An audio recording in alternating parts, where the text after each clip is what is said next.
शक्ति तुम? शक्ति नहीं, मैं सती हूँ प्रभु। तुम तो अपने लौकिक नाम रूप की चर्चा करने लगी। सत्य तो यह है कि तुम ही शक्ति हो, अलौकिक शक्ति, शिव शक्ति। आपकी शक्ति आपसे विलग कैसे प्रभु? शक्ति का शिव से विलग होना संभव ही नहीं। जिसे तुम विलग समझ रही हो वो हमारी व्यापकता है, सर्वव्यापकता। शिव कैलाश में और शक्ति सती रूप में पृथ्वी पर दक्ष के घर, ये कैसी व्यापकता है प्रभु? जगत में सत्य की प्रतिष्ठा के निमित्त इस व्यापकता की आवश्यकता है प्रिय। कारण कि सत्य से कल्याणकारी अर्थात शिव रूप जन्म लेता है। इसका ज्ञान मुझे है प्रभु कि सत्य ही शिव का आधार है। हाँ प्रिय, सत्य और शिव से पुनः सुंदर की उत्पत्ति होती है। कारण कि सत्य कभी अशिव अथवा असुंदर नहीं होता।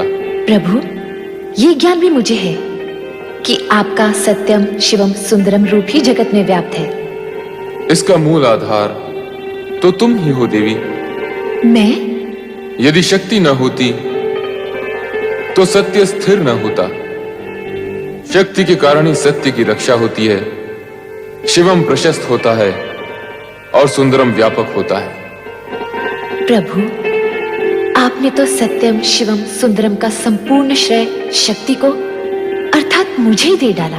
सत्य भी यही है। सती या शक्ति से रहित शिव शून्य है।